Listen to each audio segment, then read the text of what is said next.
Meus amados irmãos em Cristo, a paz do Senhor Jesus. Eu sou o professor Hermano Campos, evangelista da nossa Assembleia de Deus Montese, e nós vamos abordar na lição de hoje a lição de número 9, que tem por título Como vencer as oposições à obra de Deus. A gente já está aí na reta final das nossas lições da Escola Bíblica Dominical. Estamos aí finalizando o trimestre. A partir da próxima semana, a partir do próximo domingo, nós já vamos entrar no terceiro trimestre. Eu sou professor, às vezes confundo o bimestre da escola com o trimestre da nossa lição. Então nós já vamos entrar no terceiro trimestre da Escola Bíblica Dominical, que também é um tema super interessante, e nós vamos falar um pouco disso ao final do vídeo. Bom, como vencer as oposições à obra de Deus? Antes de qualquer coisa, é muito importante a gente observar que essa é uma lição essencial para quem está na atualidade em evidência no meio evangélico. Por quê? Porque muitas vezes há uma dificuldade em as pessoas entenderem como lidar com aqueles que se opõem a você. E não nos enganemos, toda pessoa que deseja de alguma maneira buscar algo dentro da obra de Deus, que deseja realizar algo dentro da obra de Deus, e até digo mais, você que é cristão e deseja realizar algo, por exemplo, no âmbito familiar, uma reforma na casa, uma viagem, um passeio, no âmbito profissional, um projeto profissional, abrir um negócio ou comprar um negócio de alguém, tudo isso, ou você é filantropo, você quer ajudar as pessoas mais necessitadas, você quer fazer uma coisa filantrópica, todas essas situações, elas vão ter oposição. Só tem uma única situação que você não vai ter oposição: se você ficar sentado, parado no seu banco, sem fazer nada, sem ter atitude de nada, sem cooperar com nada, sem ajudar em nada. Aí se você ficar nessa posição de total acomodação, que o pessoal agora mais chique arranjou um nome para isso, que é zona de conforto. Eu não gosto muito disso, porque para mim, quando eu penso em zona de conforto, eu penso me balançando numa rede, né? Mas a gente pode pensar no seguinte: se você está numa acomodação total, aí de fato você não vai ter oposição nenhuma, porque geralmente as oposições, elas se levantam contra alguém que deseja empreender algo, que deseja realizar algo. Aí, meu amigo, minha amiga, como diz o pastor lá do programa da TV Diário, aí, meu amigo, minha amiga, você vai passar muita dificuldade.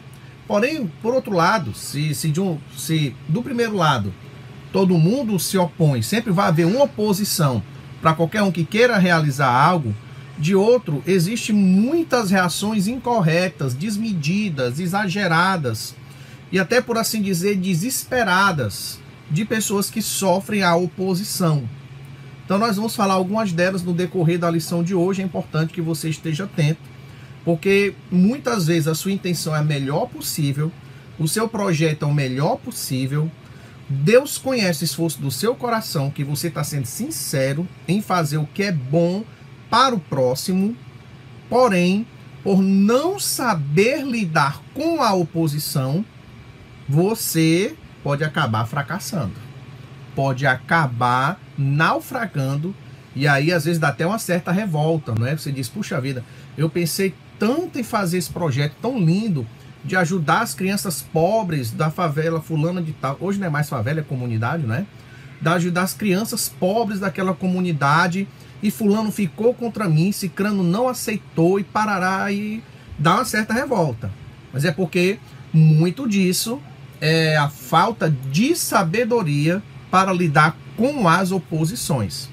E não pense que por você tentar fazer o bem, você receberá o bem. Ninguém que queira fazer o bem vai receber o bem. Esse é um dos paradoxos da Bíblia. Quem quer fazer o bem sempre vai sofrer o mal.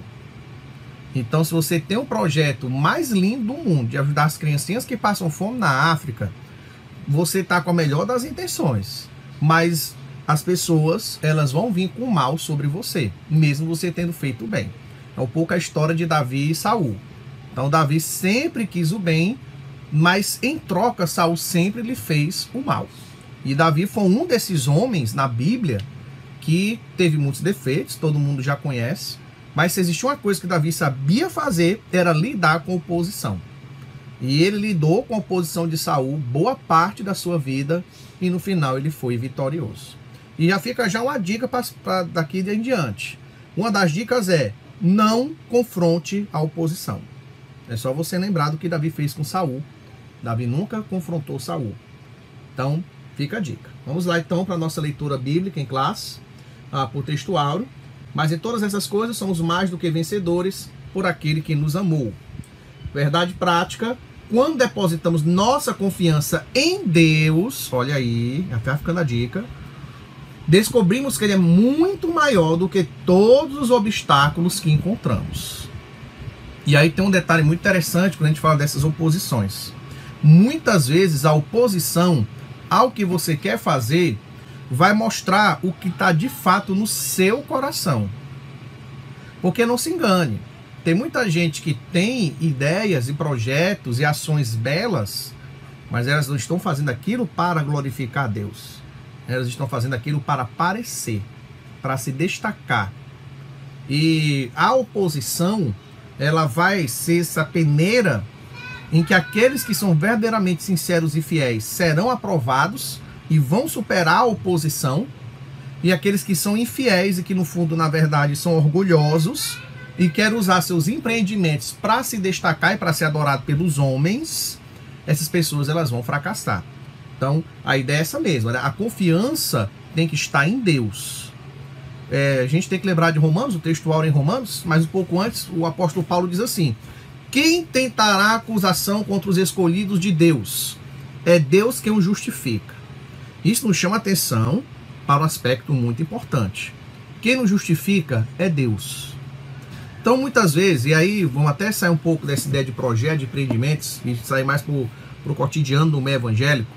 Toda igreja, e eu acho que não só a igreja evangélica, tem essas fofocas, esses disse-me-disse, esses boatos que são levantados, não é? Mas as pessoas também não sabem lidar com eles. E a gente tem que entender que quem nos justifica é Deus. Se eu estou vivendo conforme a palavra de Deus me ensina, eu não preciso subir no púlpito e dizer para todo mundo que sou um homem de Deus. Eu não preciso subir no púlpito e atacar as pessoas que me atacam. Eu não preciso pegar um vídeo no YouTube ou nas redes sociais em geral e ficar descascando as pessoas que postaram, que falaram mal de mim. Isso já mostra um sinal de arrogância. Se a pessoa faz isso é porque ela já tem um traço de orgulho no seu coração e ela de fato está fazendo aquilo não para glorificar a Deus. Por quê? Porque quem faz verdadeiramente para Deus e quem vive verdadeiramente para Deus sabe que se eu não estou errado, se eu não estou em pecado, se eu não estou em falha, e se as pessoas se opõem a mim, eu não vou confrontar elas, porque é Deus quem nos justifica. Muito bem. Vamos então para a leitura bíblica, Neemias capítulo 4, e vai pular para a primeira epístola de João. Neemias 4 diz assim: e ligaram-se entre si todos para vir atacar Jerusalém e para os desviarem de seu intento. Porém, nós oramos ao nosso Deus e pusemos uma guarda contra eles, de dia e de noite, por causa deles. Então disse Judá: já desfaleceram as forças dos acarretadores, e o pó é muito, e não podemos edificar o muro. Disseram, pois, nossos inimigos: nada saberão disso, nem verão, até que entremos no meio deles e os matemos. Assim faremos cessar a obra. E sucedeu que, vindo os judeus que habitavam entre eles, 10 vezes nos disseram que de todos os lugares tornavam a nós. Pelo que pus guardas nos lugares baixos, por detrás do muro e nos altos, e pus o povo pelas suas famílias, com suas espadas, com suas lanças e com seus arcos. E olhei, levantei-me e disse aos nobres, aos magistrados, ao resto do povo: não os temais. Lembrai-vos do Senhor, grande e terrível, e pelejai pelos vossos irmãos, vossos filhos, vossas mulheres e vossas casas. E sucedeu que, ouvindo nossos inimigos, e já o sabíamos, e que Deus tinha dissipado o conselho deles, todos voltamos ao muro, cada um a sua obra. E sucedeu que desde aquele dia metade dos meus moços trabalhava na obra, e outra metade deles tinha as lanças, os escudos, os arcos e as couraças. E os chefes estavam por trás de toda a casa de Judá. Os que edificavam o muro, e os que traziam as cargas, e os que os carregavam, cada um com sua mão fazia a obra, e na outra tinha as armas. E os edificadores, cada um trazia uma espada cingida nos lombos e edificavam. e o que tocava trombeta, perdão, estava junto comigo. E eu disse aos nobres, aos magistrados, ao resto do povo: grande e extensa é a obra, e nós estamos apartados do muro, longe uns dos outros. No lugar que ouvides o som da buzina, ali vos ajuntareis conosco. O nosso Deus pelejará por nós. Bocado de dica extraordinária, de conselhos de Deus para a nossa vida, para a gente lidar com as oposições. 1 de João, capítulo 4, aqui é meio que uma moral da história, digamos, do texto que a gente leu. Filhinhos, sois de Deus, e já os tendes vencido, porque é maior o que está em vós do que o que está no mundo. E aí, no 1 de João, capítulo 5, diz: quem é o que vence o mundo, senão aquele que crê que Jesus é o Filho de Deus? Então, leitura extraordinária. Eu não vou nem explorar a leitura aqui, porque acho que eu já dei algumas sugestões já a título de introdução. E a gente então vai já adentrar no primeiro ponto da nossa lição. Os amados vão observar, o primeiro ponto, ele vai trazer a procedência do ataque, ou seja, de onde esses ataques vêm. O segundo ponto, ele vai dizer o objetivo do ataque. Então, de onde vem o ataque? Ponto 1. Qual o objetivo do ataque? Ponto 2. E o ponto 3, ele vai colocar como vencer esses ataques. Então, a lição super didática, e é uma coisa que eu particularmente, eu gosto muito de brincar dizendo assim, hermanisticamente, eu parabenizo a CPAD e os seus autores, porque as últimas lições, as últimas não, na verdade, desde muito tempo, dificilmente isso tem falha, mas eles têm tido uma divisão muito didática do conteúdo. Às vezes eu vejo as pessoas até criticar a revista da Escola Dominical, porque eu acho ela muito básica, muito simples. Eu discordo pelo seguinte, porque a gente tem que entender que essa revista da Escola Bíblica Dominical, ela é endereçada a 12 milhões de pessoas, de todas as classes sociais, de todos os lugares do Brasil, de todas as regiões, e você vai pegar um espectro de idade tremendo, porque você vai aí de 25 anos, que é no manual da Escola Dominical, é a classe de adultos, 25 anos, até o fim da vida. Então você vai incluir jovens, você vai incluir casados, você vai incluir solteiros, você vai incluir viúvos, você vai incluir divorciados, quem está divorciado, vai incluir muita gente. Então como é que você vai preparar um material para uma divergência tão grande, uma diversidade tão grande de pessoas? Você tem que, de fato, ser o mais didático possível. Agora, quem quer incrementar a sua aula, a revista abre a ferramenta para você incrementar. Ela começa do básico, e você que se considera um grande professor, um grande mestre da Escola Dominical, um grande mestre da Escola Dominical, vai lá e prepara seu material para complementar. Porque a lição, o autor da revista, nem a CPAD vão se opor. Mas ela é preparada da maneira mais didática possível para que naquele rincão mais distante do Brasil, com pessoas que mal sabem ler e escrever, elas vão entender minimamente o conteúdo da lição. Ok? Então, eu não sei porquê, às vezes vem esses questionamentos, é bom às vezes a gente colocar aqui na própria lição, porque ajuda a esclarecer alguns pontos interessantes da política da CPAD quanto às publicações de Escola Dominical. Bom, ponto número 1. Qual a procedência desses ataques? Aí o subponto 1 coloca: a Bíblia revela a verdadeira força por trás desses ataques. Não temos que lutar contra a carne e sangue, e sim contra os principados, potestades, príncipes das trevas desses séculos, as hostes espirituais da maldade dos lugares celestiais. Portanto, a nossa luta é, antes de tudo, espiritual. Então, qual é a procedência dos ataques? Eles vêm do diabo. Até porque é uma coisa muito curiosa, a gente acha que diabo e Satanás é nome próprio.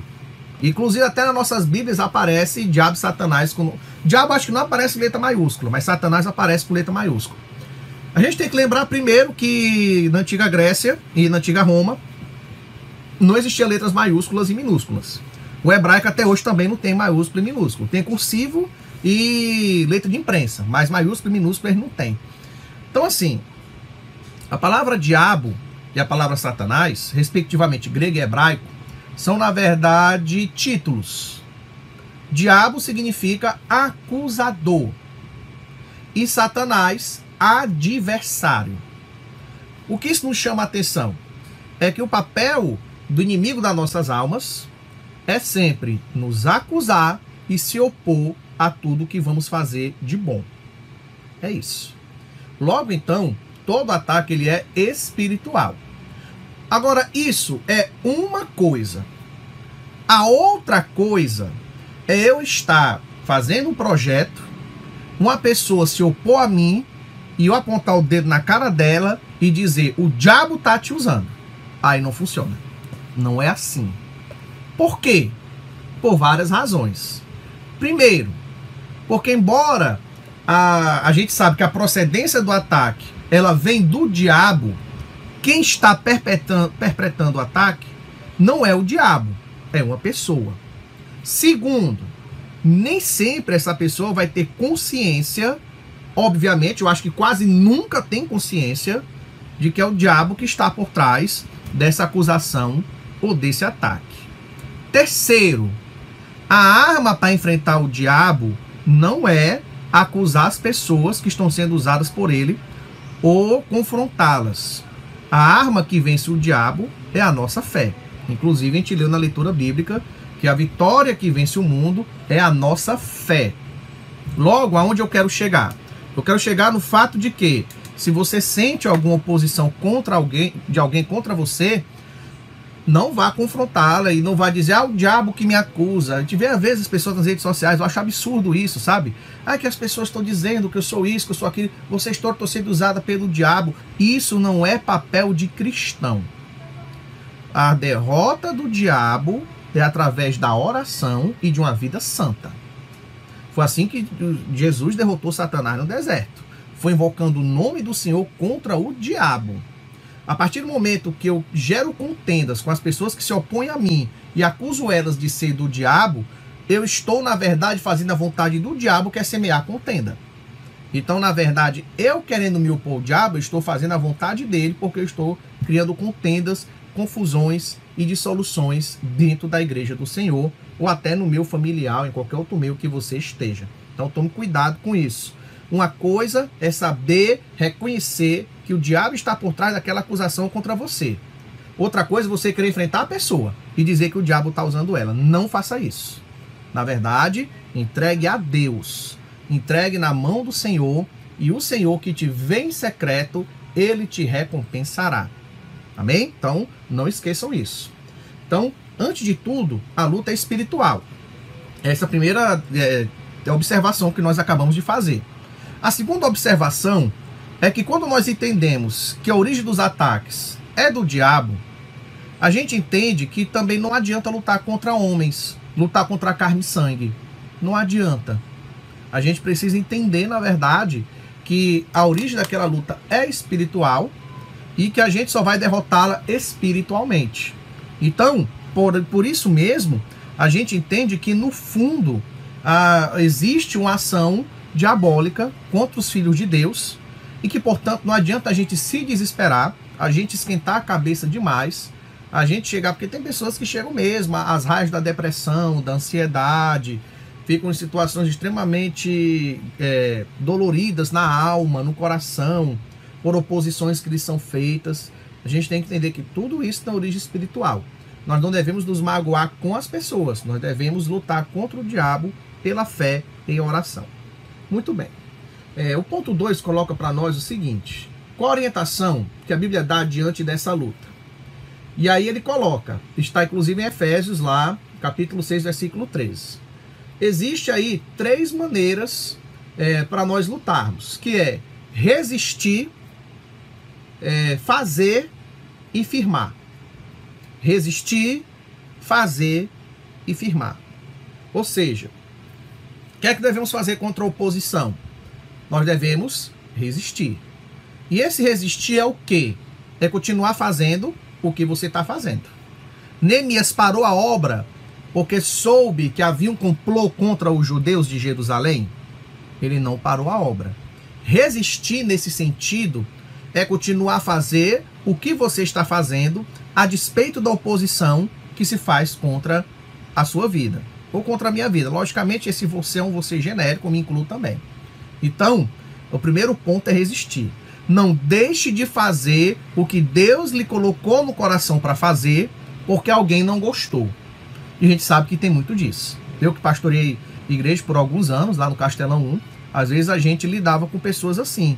Meu querido, vamos aqui eu estou querendo indicar você para o cargo pro cargo tal. Não, mas é porque as pessoas falam mal, não porque as pessoas criticam muito. Você tem que continuar fazendo. Então, se você assume a responsabilidade, ou se Deus usou seu pastor para você assumir certa responsabilidade, se você não assume por medo da oposição, isso se chama covardia. É só isso. É diferente da pessoa que está trabalhando, a pessoa que tem muitas ocupações e não pode assumir. Isso aí a gente até meio que entende um pouco, embora não entenda muito, porque todo mundo pode ter tempo para a obra do Senhor. Para alguma coisa todo mundo pode ter tempo, não é? Então também isso meio que não encaixa tão bem.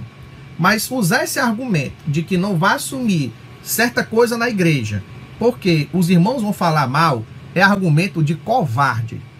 E a Bíblia nos coloca que lugar de covarde é fora do reino de Deus. Pois fique sabendo disso. Lugar de covarde é fora do reino de Deus. Deus não chamou covarde, Deus chamou gente corajosa para fazer a sua obra. E a coragem é justamente enfrentar a oposição. E como enfrentar? Brigando com eles? Não, fazendo a obra normalmente e deixar criticar quem quer criticar. Então, esse é o primeiro ponto, resistir. Segundo, fazer. Não adianta apenas continuar fazendo, mas desenvolver tudo aquilo que Deus colocou no seu coração. Tendo feito tudo, aqui coloca lá na Epístola de Paulo aos Efésios. Então faça, haja, toque para frente, desenvolva o projeto, leve até o final. Leve até o final. E é um outro problema que a gente tem demais no nosso meio assembleano. Vou falar do meio assembleano, que eu não conheço outro meio. Eu não conheço meu batista, não conheço meu presbiteriano, vou falar da minha casa. Assembleia de Deus, a gente sabe que tem esse problema. O irmão pega um cargo, começa um projeto, a ideia é linda, a ideia é maravilhosa, a ideia é extraordinária, até vence a oposição no começo, até consegue chamar pessoas que se opunham ao projeto para compor com ele ou com ela. Deus dá esse dom de conquistar, mas o que vai acontecer? Do meu por fim desiste, joga fora, chuta o balde e vai embora. Então não pode. Quando a gente começa uma coisa, a gente vai até o final. Então, dito do interior, eu não sou do interior, mas aprecio muito a cultura sertaneja. Eu sou, assim, um fã, para usar uma expressão moderna, eu sou um fanboy da cultura sertaneja. Assim, acho extraordinária a sabedoria do homem do sertão. E eu aprendi isso com a família da minha esposa. Quem não pode com pote, não pega na rodilha. Todo mundo sabe que nos sertões da vida, as mulheres colocavam um paninho na cabeça, no formato de roda, a rodilha, e ali ia colocar o pote de água, que às vezes chegava a pesar 30 quilos d'água, porque a água tem a necessidade de 1 quilo por litro, então 30 litros d'água é 30 quilos d'água. Colocava na cabeça, por isso que nós nordestinos temos essa cabeça achatada, já é uma genética de Lamarck já, de tanto levar água na cabeça por gerações e gerações consecutivas, a nossa cabeça se amassou. Brincadeira, tá? Então, essas pessoas, elas diziam esse ditado: se você não pode com pote, se você só aguenta 10 litros d'água, se você não aguenta levar água na cabeça, não bote a rodilha na cabeça, porque não adianta. Então, quando a gente vai tocar um projeto, e aí eu estou falando de igreja, mas também não é só igreja, é vida profissional, é vida familiar, eu diria até a vida íntima do casal. Tudo isso tem que, se você começou, vá até o final. Tem que ter perseverança. Infelizmente, essa descontinuidade, ela tem caracterizado o nosso meio assembleano. E a gente, inclusive no meu pastoral. Porque às vezes a gente tem a sensação que pastor é igual o prefeito de interior. O cara vai, assume, o pastor número 1, e leva a igreja no rumo norte. O outro chega e manda ir para o rumo sul. Aí o outro chega, vai para o rumo leste. O outro chega, aí você não tem continuidade nas políticas e projetos que a igreja coloca. E aí as igrejas dificilmente vão conseguir crescer e prosperar dessa maneira. Então, é necessário entendermos que temos que tocar o projeto até o final. E terceiro, ficar firmes. E esse ficar firmes é justamente não desistir. Não desistir em nenhum momento. Salvo que se de fato você, por exemplo, fez um projeto e ficou desempregado. Aí realmente não tem jeito. Se é algo que te impossibilita de raiz você executar alguma coisa, aí realmente não tem jeito. Mas enquanto puder fazer, enquanto estiver na sua mão, faça. E fique firme, sustente, se segure em nome de Jesus. Bom, Terceiro, ele coloca que na luta contra o mundo invisível, a arma mais eficaz é a fé. E quando nós falamos, meus amados, fé, as pessoas levam muito para a ideia da fé de milagre. Bom, meus amados, como a gente vinha falando, então, de fato, o que a Escritura nos coloca é que fé, as pessoas levam muito para a ideia da fé como milagre. Eu creio que o morto vai ressuscitar. Eu creio que o enfermo será curado. Eu estou aqui desempregado e creio que vou ser milionário. Na verdade, isso é uma das diferentes acepções de fé e de diferentes práticas ou exercícios da fé que você vai ver nas Escrituras. Mas a fé que ele coloca aqui, a fé que vence o mundo, não é essa fé de crer em milagres, embora ela seja super relevante, e eu creio que Deus ainda faz milagres, e sou pentecostal, eu disse isso em vários vídeos, creio em milagre, creio em revelação e tudo mais que a gente pentecostal assembleana acredita, ok. Agora, o que ele coloca aqui como fé é justamente a fidelidade a Deus. A fé como parte integrante do fruto do Espírito. Isso que é a fé que vence o mundo. Essa fé é a íntima relação e comunhão com Deus que vence toda dificuldade, que vence toda barreira, que vence toda adversidade e que no final Deus honra tremendamente os homens e as mulheres que mantêm essa fidelidade a Ele. Então, quando somos fiéis a Deus, vencemos qualquer oposição. Quando somos genuinamente fiéis a Deus, vencemos qualquer grupo, pessoa, postagem da rede social, fofoca, intriga, boato que se levantar contra a nossa vida. Agora, a luta espiritual. Nós temos que nos manter fiéis a Deus. Porque se surge, por exemplo, um boato contra você, e você de fato está sendo infiel naquilo que o boato está relatando, aí nós temos um problema. Aí não adianta lutar contra as pessoas, adianta se consertar. Eu sempre conto um episódio, não sei se já contei outros vídeos, quando eu era aluno lá do Colégio Pia Marta Guanambi, sou evangélico desde 95, mas estudei 6 anos da minha vida, 6 anos da minha vida no Colégio Católico, Pia Marta Guanambi, e eu tinha uns amigos evangélicos de outras denominações, que eu não vou falar aqui o nome, e eles pescaram na prova, e foram pegos, e levaram advertência e suspensão. E aí quando eles estavam indo para casa, passado na porta da sala, eu fui falar com eles, eles disseram, olha irmão, estamos sendo perseguidos por causa da fé em Cristo. Eu digo, não, vocês estão sendo perseguidos porque vocês não tiveram vergonha na cara. Isso daí não tem nada a ver com resistir pela fé. Então, as pessoas às vezes têm esse problema. Ela está errada naquela área na qual ela é criticada. Preste bem atenção nisso aqui que eu estou falando. Às vezes a pessoa ela está errada naquela área que ela está sendo criticada. Por exemplo, a pessoa é impaciente, ou é uma pessoa ignorante, ou é uma pessoa ciumenta, ou é uma pessoa que tem um defeito qualquer, que defeito não falta, e ela precisa de fato mudar aquilo, e é criticada por aquilo, em vez de mudar e ter vergonha para realmente viver a vida correta, vai fazer pé de briga com os outros. Não adianta. Eu já cansei de ver gente, por exemplo, acusado de determinado pecado, além de negar o pecado, ainda sobe no púlpito e vai brigar com as pessoas e tendo aquela pessoa pecado, tendo aquela pessoa feito erro. Isso é inadmissível na igreja do Senhor, é inaceitável. Nós não podemos viver dessa maneira. É como diz o profeta Jeremias, de que se queixa o homem mortal? Se queixa cada um dos seus pecados. Então, se a gente está errado em alguma coisa, se a gente escuta uma crítica, uma oposição, a primeira coisa que a gente tem que fazer não é vociferar contra essas pessoas. A primeira coisa que a gente tem que fazer é, realmente elas têm razão? Em que grau de procedência essa oposição pode ter? Será que realmente eu não estou falhando em coisa tal? Será que realmente isso daqui não poderia ser diferente?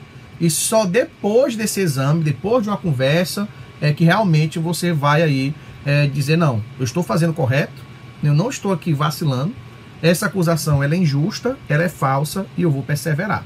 Mas é necessário ter um autoexame e autocrítica, não é? É como diz o apóstolo Paulo, quando ele escreve para os irmãos coríntios, examine-se, pois, o homem a si mesmo. O pessoal acha que isso é para se examinar na hora da ceia. Aquele examine-se o homem, ele tem que ser diário, ele tem que ser dia após dia. O autoexame. Realmente eu estou correto? Se estou na fé, realmente? Realmente essas pessoas não estão corretas em alguma coisa? Então, porque assim, pra gente apontar o erro dos outros é fácil, normal isso aí. A gente encontrar defeito nos outros é fácil. Agora, quando os outros encontram erro na gente, há uma tendência, até do nosso orgulho humano, de dizer que não é, que não foi, que não é bem assim e tal. A gente sempre quer se justificar. Mas a gente precisa ter a humildade de observar se realmente aquela crítica procede ou não procede. Muito bem. Por fim, as nossas armas da luta, nesta luta as armas devem ser espirituais. Então, quando ele coloca que as armas têm que ser espirituais, é justamente voltando ao que eu falei no início. Essa luta ela vai pela oração, ela vai pela consagração, ela vai pela conversa, pelo diálogo, porque muitas vezes vai precisar. E tem coisas, por exemplo, no meu pastoral, que é para você resolver com a reunião e você quer resolver com pregação. Não dá. Isso não vai só para pastor, não. Vale para qualquer pessoa que exerce cargo de liderança. Então, tem coisa que eu preciso conversar com aquela pessoa que me opõe, que eu preciso ter um diálogo e ouvi-la no que ela tem a se opor.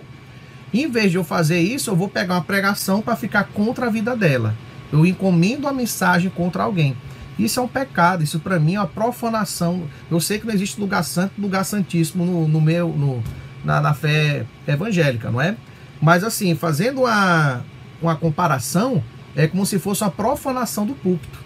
Se eu subo no púlpito para atingir determinada pessoa ou determinado grupo específico da igreja, eu estou cometendo um pecado gravíssimo. Porque essas pessoas não precisam de pregação, essas pessoas precisam de conselho, elas precisam de uma conversa, elas precisam de um diálogo honesto, sincero e amigável. Então, muitas vezes a liderança não quer resolver o problema dessa maneira, com a conversa, porque sabe que está errada e sabe que vai precisar reconhecer muito erro, e aí usa o púlpito para atacar pessoas. Isso é um crime gravíssimo. Por quê?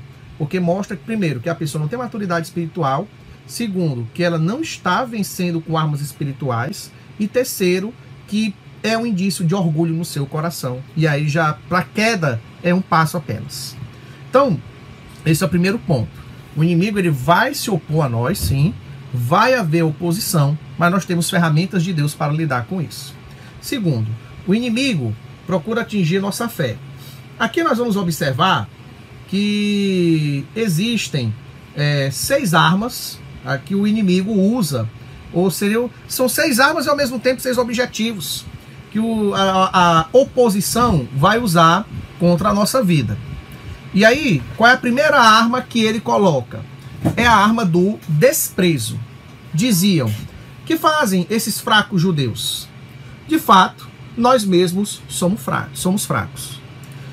A primeira arma de oposição é o desprezo. E a gente vai lembrar do apóstolo Paulo, lá na segunda epístola aos Coríntios, quando diziam o seguinte: Paulo por carta é ousado, mas na presença a sua palavra não é boa e sua presença é desprezível.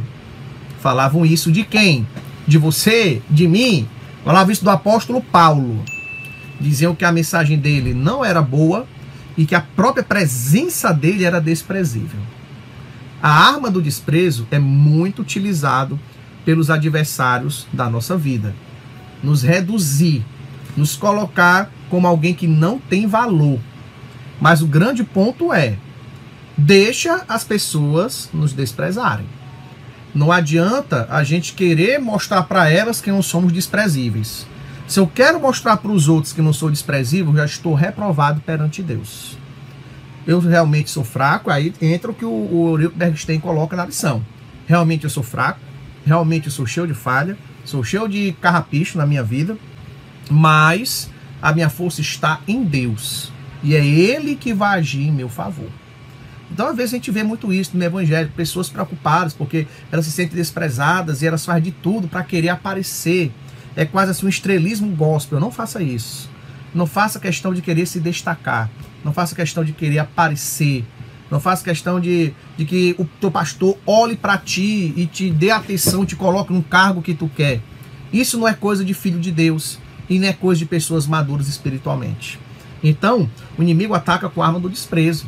E qual é o efeito do desprezo? Primeiro, nos fazer sentir mal, porque somos inferiorizados. E segundo, despertar o nosso orgulho para mostrar que não somos desprezíveis. Então essa é a primeira parte, e a gente precisa ter muito cuidado com isso. Porque quando se despreza alguém, você querendo ou não vai mexer no ego dela. Quando se despreza alguém, vai mexer no orgulho. E se esse orgulho está ativo, isso vai gerar uma reação virulenta, uma reação fortíssima. E aí vai ser de fato revelado o que tem de ruim no coração da pessoa. Então essa arma aí, ela é tremenda. Você vai observar também, lá no caso da conquista de Canaã, quando os espias eles vão ver Canaã e voltam, e os líderes das 10 tribos, os 10 espias, dizem: olha, a terra é muito boa, mas nós somos gafanhotos perante eles. Eles são gigantescos e tal. E aí, nesse caso, já não é a arma do desprezo, é a arma do autodesprezo. E isso também, o autodesprezo, ele é tão problemático quanto o desprezo dos outros. Tem pessoas que podem não ser desprezadas pelos outros, mas ela se autodeprecia. Ah, mas eu sou pequeno. Ah, mas eu sou fraco.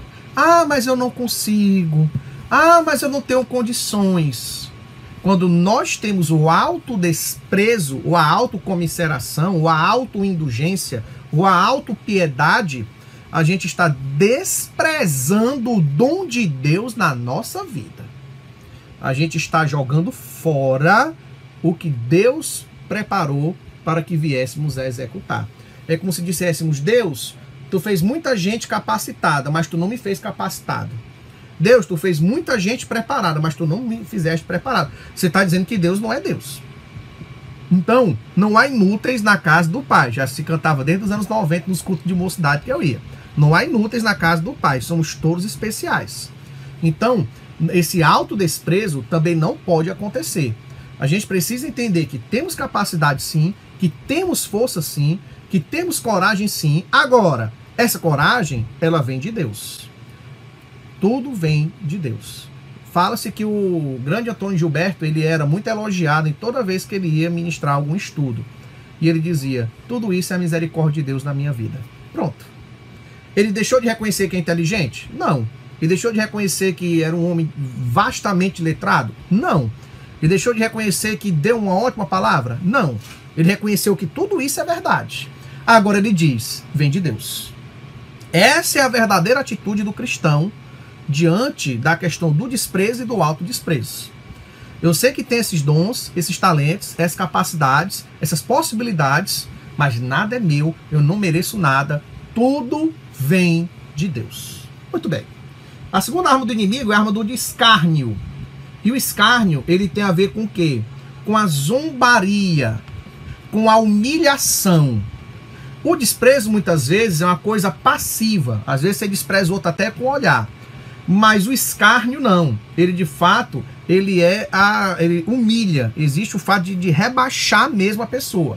Você vai ler aí, ó, que trata-se de uma arma que os inimigos da obra de Deus têm usado em todos os tempos. Quando os servos de Deus sofrem escárnio, são tentados a ficarem desanimados. Então, enquanto a arma do desprezo instiga o nosso orgulho, a arma do escárnio, ela tenta trazer o desânimo e a desistência. Faz com que aquilo pare, aquilo venha cessar e a obra não continue.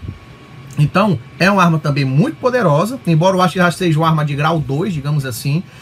O escárnio ele já surge quando o nível de oposição já está mais alto. Quase todo mundo sofre desprezo por parte de alguém. Agora, escárnio já é quando a oposição está se avolumando contra a obra. E, de fato, você vai observar que eles zombaram dos judeus, disseram que até tem um versículo, confesso que vocês não lembraram, mas a gente pode encontrar depois com calma, até você procurar na sua Bíblia, que diz que até uma raposa derrubaria o muro que os judeus estavam construindo. É a arma do escárnio, é a arma da zoeira, da zombaria, da humilhação, do constrangimento, de rebaixar o outro. Então, quando a oposição se avoluma, isso acontece mesmo. Agora, todo filho de Deus sofre escárnio quando está fazendo seu projeto, o seu trabalho. Os profetas foram muito escarnecidos. Os apóstolos nem se fala. Jesus Cristo, supremo exemplo. Moisés, esse foi escarnecido à torta e à direita. Mas o que a gente tem que entender é que temos um alvo à frente. É como corredor, inclusive a Bíblia faz essa comparação, como corredor. Quer dizer, o corredor, o atleta que corre, ele tem que olhar sempre para frente. Se ele não ficar olhando sempre para frente, ele vai perder a corrida. Ele vai perder o evento. Então a gente precisa sempre entender isso. Olhar para frente, olhar adiante e perseverar e não desanimar. Porque se a gente olhar para o lado, para quem está escarnecendo, para quem está zombando, para quem está dando piada, dando indireta, a gente vai parar a corrida e vai desistir da coroa. Ok? Bom, terceiro, o inimigo chama atenção para a imensidade da tarefa. É a arma aí, a gente pode dizer assim, não seria a arma do desprezo, nem a arma do escárnio, mas a gente pode dizer que seria a arma do exagero. A arma do exagero. Então, muitas vezes, ao executar uma tarefa, ou realizar um projeto, uma obra, e isso, como eu digo mais uma vez, tanto na casa do Senhor, como na sua própria vida pessoal, secular, familiar, as pessoas vão exagerar o que você faz, o que você quer, o que você pretende. Eu sempre me lembro de uma história, acho que eu já contei isso aqui em outros vídeos, de uma amada irmã da nossa igreja lá, quando me congregava, lá na outra congregação, que chegou o boato que ela tinha se acidentado gravemente, que estava entre a vida e a morte. E no dia seguinte a irmã estava na escola dominical. Eu disse, irmã, que milagre é esse? Que onde você estava na UTI hoje está aqui? Ela disse, não, o carro só furou o pneu. Então assim, as pessoas às vezes fazem um exageram tanto em uma coisa, e você às vezes falou uma determinada palavra ou uma determinada frase, mas ela já é distorcida e mal interpretada propositadamente para lhe prejudicar. Isso também é uma forma de escárnio. Isso também é uma forma de constrangimento. E nesse caso aqui, quando você tem um projeto e as pessoas começam a dizer que ele é impraticável, esse argumento ele se distingue dos outros pelo seguinte, porque ele está colocando que é um argumento racional. Não é um argumento de raiva. E às vezes você tem isso na igreja, sabe? Você tem um projeto para executar, a pessoa diz, olha, irmão, seu projeto está muito bom, seu projeto está legal, mas, irmão, é muita coisa. Irmão, isso aí está demais. A gente não tem condições. E aí vai trazendo também o desânimo, vai trazendo também o desgaste tremendo. Então, esse argumento, muitas vezes, ele se traveste de racionalidade e até de amizade. Cara, eu sou teu amigo. Rapaz, você não tem condição não, mano. Não vai conseguir fazer. Então, a gente precisa ter muito discernimento espiritual para saber se a pessoa que está me aconselhando isso, ela está verdadeiramente querendo o meu bem e ela está, de fato, pensando na consecução da obra de Deus, ou se essa pessoa, na verdade, está se opondo ao que vai ser feito. Então, isso aí é um tipo de argumento que você precisa ter muita sabedoria, muito discernimento para distinguir realmente qual é a real intenção da pessoa. Quarto, o inimigo usa contra nós de boatos e mentiras, nós já falamos sobre isso. Então, boato que Neemias queria ser rei, e por aí vai. E, de fato, é também um argumento que talvez oposição, talvez de todas as oposições, ela é a mais irritante. Ela é aquela que te tira do sério. E a gente sabe que o nosso meio evangélico é um meio que tem muitos boatos e muitas mentiras. Por isso que eu digo, fulano se diz evangélico. Cuidado, você está no meio de trabalho, chegou um colega novo evangélico, observe se é verdadeiramente evangélico. Você está lá na sua empresa, vai contratar alguém, não, o cara é crente, bota ele para dentro da empresa, será? Né? Você está na escola, está no colégio, está na faculdade, chega o colega, eu sou evangélico. Eu, pelo menos, sou assim, eu gosto de primeiro observar, tranquilo, acompanhar para ver se realmente o cara é evangélico, ele só tem um rótulo, que é só o que a gente tem hoje. Hoje nós vivemos o cristianismo de frases feitas e jargões e slogans. Essa é a fé de muita, mas é muita gente mesmo que está no dito meio evangélico. É um cristianismo de frases bonitas. Não falta frase bonita para publicar nas redes sociais, mas a vida é uma desgraça. Então, esse ponto é muito importante. O boato e a mentira acontece demais. Por várias razões. em alguns contextos de igreja, os irmãos são vizinhos. E aí onde tem vizinhança tem boato. Em outros contextos, é porque a pessoa tem de fato a língua solta. É gente que é fifi mesmo, para usar a expressão do meu tempo. É fifi. Gosta de espalhar conversa, de espalhar intriga, de semear contenda. Em outros contextos, é porque falta sabedoria à pessoa, ela toma uma atitude relativamente insensata e as pessoas distorcem propositadamente e criam um boato tremendo em cima daquilo. Então, em todo canto, em todo lugar, temos que nos portar com sabedoria e com prudência. Bom, e por fim, o inimigo usa de astúcia e usa de ameaças. A astúcia é justamente a esperteza. Ou seja, a astúcia é aquela oposição que parece ser aliança. A princípio, parece que a pessoa quer uma aliança, que ela quer uma amizade, que ela quer um compromisso, que ela quer ajudar e apoiar, mas na verdade ela quer derrubar o seu projeto como um todo. E com isso, aí você precisa ter muita sabedoria de Deus também, para distinguir se realmente é algo que vai agregar ao que você quer fazer, ou é algo que na verdade é uma arma de astúcia, de esperteza. A gente sabe, por exemplo, que o apóstolo Paulo, na última viagem missionária, ele foi informado, ele viajou acho que foi até a Corinto, que era o último ponto mais longe da viagem dele, na terceira viagem missionária. E quando ele chegou em Corinto, ele ia voltar por terra, ele ia voltar pela Macedônia e tal, pela Trácia, e ele soube que os judeus armaram um complô contra ele, que os judeus utilizaram-se de astúcia e iam matar ele no caminho. O que é que ele fez? Pegou outro caminho e ali ele se dirigiu por mar até Mileto, na Ásia Menor, e de Mileto pegou outro barco e foi para Antioquia. Então existe a arma da astúcia, e tudo isso a gente tem que prestar muita atenção. Nós precisamos de muito discernimento espiritual, até em cada palavra que as pessoas vêm falar, a cada comentário que elas vêm trazer, porque muitas vezes há uma má intenção por trás daquilo. Há um mau desejo por trás daquilo. E é como eu digo, o diabo, embora seja chamado de adversário e acusador, tem um outro nome pelo qual o diabo é conhecido: o sedutor. E o que é a sedução? É você convencer alguém a fazer o que você quer, mas usando meios ilícitos. E é justamente o que acontece aqui. A gente vê que os samaritanos convidaram os judeus para se congregar nas aldeias, com o propósito justamente de acusá-los depois. Então temos que ter muita observação. Uma coisa que eu sempre procuro falar: meça as consequências das suas ações. Eu tenho uma ação tal, eu vou fazer uma coisa tal. Qual é a consequência disso? Como provavelmente as pessoas vão reagir? Qual vai ser o desdobramento que pode acontecer?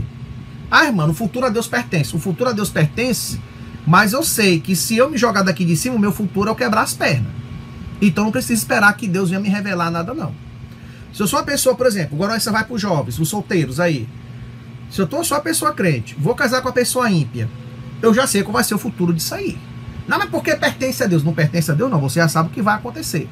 Tem coisas que não precisamos que Deus revele o desdobramento delas, porque nós já sabemos pela palavra de Deus qual vai ser o seu desdobramento. Então não precisa ter revelação, ter oração, e no jardim de oração da irmã que revela até o número do CPF. Não. Eu já sei pela palavra de Deus que se eu fizer isso daqui, eu estou errado, estou seguindo no caminho que não é bom. Então eu não vou agir. Então temos que medir as consequências das nossas ações. E olha, o meio evangélico está cheio dessa vacilada.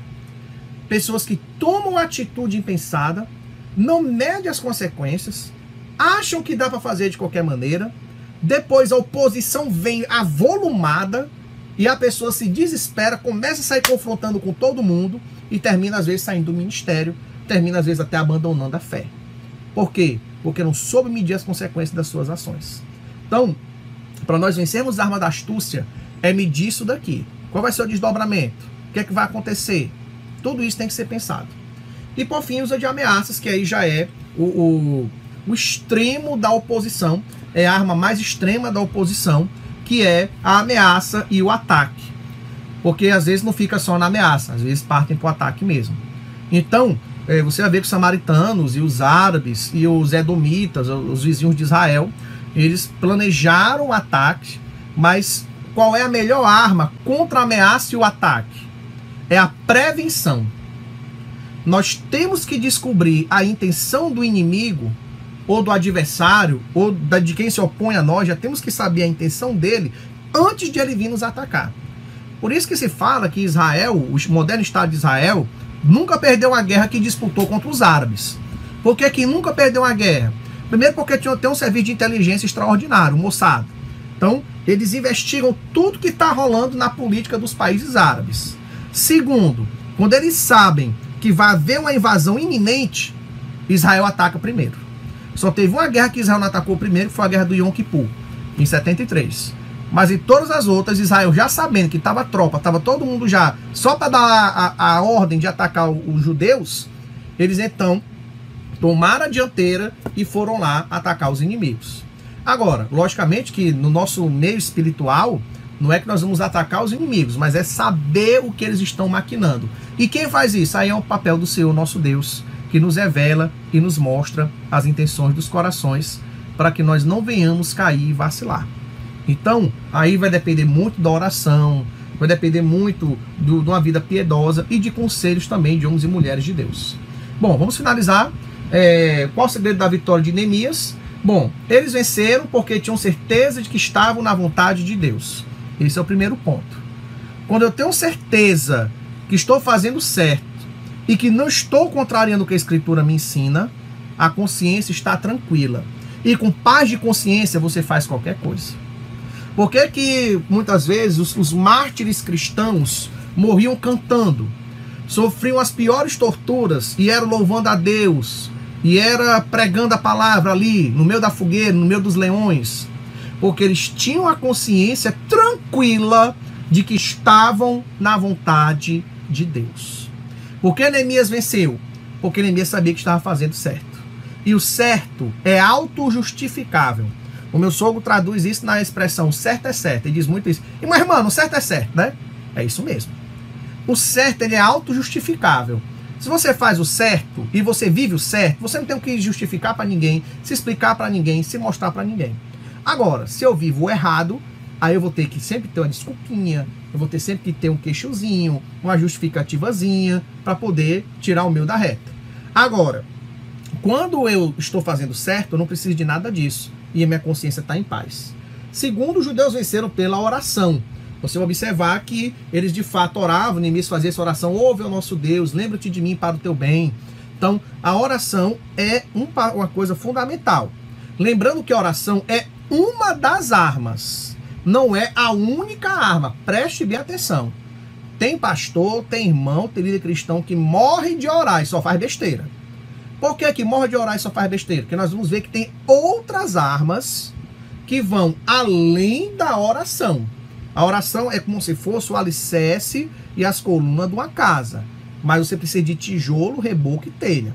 Então, é o fundamento, é a base. Mas você precisa também de estratégia para poder vencer a oposição. Mas a importância da oração, de fato, ela é tremenda. Por quê? Porque ela é o fundamento de tudo. É o pontapé inicial. Tomar decisões sem oração, e quando eu digo oração, é oração sincera e fiel, não é oração de querer que Deus faça o que eu quero, e sim que Deus faça a vontade dele. A oração aberta, a oração de peito aberto, de coração aberto, de fato é uma bênção. Então tem que haver a perseverança na oração. E o que é a perseverança na oração? Nós vamos observar aí com o texto que ele coloca para nós o seguinte, que a perseverança na oração é impedir, letra A, no ponto 2 já, é impedir que alguma coisa nos estorve a orar. Então, se a gente ora preocupado com problemas do dia a dia, preocupado com problemas do cotidiano, a gente não vai conseguir orar como deveria. Por isso que os hindus, eles falam que na meditação eles têm que esvaziar a mente. E a oração, querendo ou não, ela tem que ter esvaziamento de mente. Se a sua mente não se esvaziar, não vai conseguir orar. Também ele fala de persistir em orar. Ou seja, a oração não pode ser uma coisa isolada, fortuita. Tem que ser algo incessante, diário, cotidiano. Tem que ser um hábito com escovar os dentes, almoçar e jantar. Porque se essa oração for uma coisa ocasional, esporádica, ela não vai ter efeito. A gente tem que lembrar que Daniel orou aí 21 dias. Ele orou e o diabo se opôs ao anjo Gabriel, teve que vir o arcanjo Miguel para desfazer, e foram 21 dias de oração incessante. Claro que não foi dia e noite, existiu um horário, existiu um momento em que ele buscava a Deus. Terceiro, orar até que venha a resposta. Ou seja, quando a gente persevera na oração, a resposta pode demorar aos nossos olhos, mas ela vem no tempo certo de Deus. E por fim, que a oração é uma prova de que o espírito de oração opera em nós. Quando oramos e mantemos essa comunhão com Deus, nós temos a vitória garantida. Agora, tem uma coisa aqui que a lição não colocou e eu vou colocar para vocês, que é justamente essa questão da estratégia. Os amados viram aí na lição que a oração é a base, é o fundamento. E eu disse a vocês de muita gente que ora muito e só faz besteira. E qual é a segunda coisa, então? Qual é a estratégia que se deve tomar? Se você observar, vamos voltando para o texto bíblico, vou aqui esticar um pouco a lição para poder dar um aprofundamento nisso. Você vai observar que na estratégia de Neemias, primeira coisa que ele fez foi o seguinte: reunir o povo. Então, o primeiro passo da estratégia é fazer com que as pessoas estejam juntas. Você vai ler aí, por exemplo, o que ele coloca. E sucedeu que, vindo os judeus que habitavam dentre eles, 10 vezes nos disseram que de todos os lugares tornavam a nós. Então os judeus vinham falar com Neemias para falar da oposição. Então é necessário reunir, é necessário juntar as pessoas que estão a seu favor e que estão lhe apoiando nesse projeto. A gente muitas vezes está na casa de Deus porque tem pessoas que nos apoiam. Tem as que se opõem, mas tem as que apoiam, tem as que dão a mão. Então é necessário Deus colocar no nosso coração para usar essas pessoas para a consecução do projeto. Então, primeira estratégia é a união. Se não tiver união, você pode orar e não vai dar certo, porque você não está tendo ação. O meu pastor Eugênio, o saudoso pastor Eugênio, Antônio Eugênio do Nascimento, ele dizia: oração já tem na sua própria palavra, já tem a palavra ação. A oração, ela tem que ter uma ação, ela tem que ter um agir, não é? O segundo passo que você vai observar é que ele faz a vigilância do lugar. Versículo 13. Ele colocou guardas nos lugares baixos por detrás do muro e colocou o povo com as suas espadas. Tudo bem, ele orou. E aí é interessante porque Neemias se preparou para todos os cenários possíveis. Na verdade, Neemias se preparou para o pior cenário. Inclusive é o que os americanos chamam da lei de Moore, que as pessoas confundem, ou de Murphy, né? As pessoas confundem muito, dizem que a lei de Murphy é assim. O que é ruim vai acontecer. A lei de Murphy não diz isso. Na verdade, o que os cientistas da Agência Espacial Norte-Americana, NASA, falam é que a lei de Murphy prepare-se para o pior cenário possível. Então você fez o projeto, Neemias fez o projeto, vai construir Jerusalém. Qual é o pior cenário possível? Vai haver uma invasão inimiga. Esse é o pior cenário possível. Eu não vou me preparar se vocês vão ficar só nos boatos, porque pode ficar não só nos boatos. Eu vou me preparar não só para o escárnio, porque pode não ficar só no escárnio. Eu vou me preparar para a ameaça, mas não só para a ameaça, porque isso pode não ficar só na ameaça. Eu vou me preparar para o pior cenário possível. Eu vou me preparar para uma invasão. E foi o que ele fez. Colocou os guardas, versículo 14, ele coloca lá, e colocou os guardas em toda a região do muro. Então, o segundo passo da estratégia, além do primeiro que eu já falei, que é a questão de unir o povo que te apoia, o segundo passo é esse, é se preparar para o pior cenário. Se prepare para o que pode acontecer pior, seja precavido e prudente. Terceira coisa é que ele motiva o povo, versículo 14. Motivar é algo essencial da tarefa de quem está executando qualquer projeto. A gente precisa ter em mente isso. O projeto tem que ser executado justamente pela motivação que as pessoas têm. Quanto mais motivadas as pessoas estão, mais propensas elas são a fazer aquilo que está sendo designado. Você já fez algo sem motivação? Como é desgastante, como é cansativo, não é? Mas fazendo algo motivado, animado. Então, Deus vai te usar para motivar as pessoas a fazer aquele projeto, a realizar aquela obra. Outra coisa interessante que nós vamos observar é a divisão entre trabalho e vigilância. Versículo 16. Sucedeu que naquele dia metade dos moços trabalhava na obra e metade tinha as lanças. Ou seja, você vai observar aí que ele divide entre o trabalho e a vigilância. O que é que a Bíblia nos coloca? Ele lembra, inclusive, a parábola de Jesus Cristo, uma parábola escatológica, que ele diz o quê? Qual é o servo bom e fiel quando o seu Senhor vier? O servo bom e fiel é aquele que, quando o Senhor vier, o encontrar trabalhando. Pode ler lá, Mateus capítulo 25. O servo bom e fiel é aquele que vigia e trabalha. Então você não vai viver, porque tem pessoas às vezes que vão fazer certas coisas na sua vida e se preocupam tanto com a oposição e se preocupam tanto com os adversários que ela se paralisa, ela se amarra e não adianta. Não adiantava Neemias, presta atenção no que eu vou lhe dizer. Não adiantava Neemias pegar todo mundo e botar espada, lança e arco, porque não ia construir a obra. Não adiantava Neemias pegar todo mundo e botar na obra, porque a invasão dos inimigos podia acontecer a qualquer momento. Então ele teve que fazer duas coisas. E meu irmão, quer dizer que é chupar cana e assoviar? Exatamente. Você tem que estar, todos nós, temos que estar trabalhando e vigiando ao mesmo tempo. É a colher de pedreiro na mão e a espada na outra. Inclusive tem um versículo que coloca isso.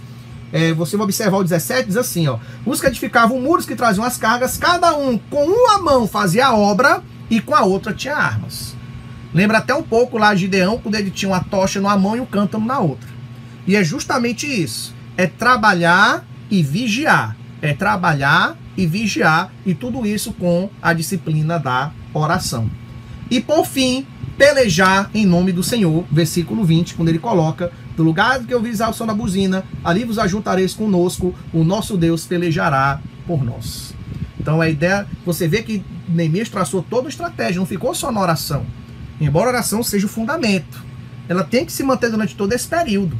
Mas ele uniu o povo, ele se preparou para o pior cenário, ele dividiu as pessoas entre o trabalho e a vigilância, e ele então preparou as pessoas para se unir e pelejar em nome do Senhor. Então, meus amados, espero que Deus os abençoe. Eu acho que a lição ficou muito extensa, passou aí de 1 hora, mas eu acredito que vai ser de grande proveito para a nossa vida. Eu creio que Deus vai nos abençoar poderosamente. E eu espero que você tenha aproveitado da melhor maneira possível. Que Deus em Cristo te abençoe. Amém.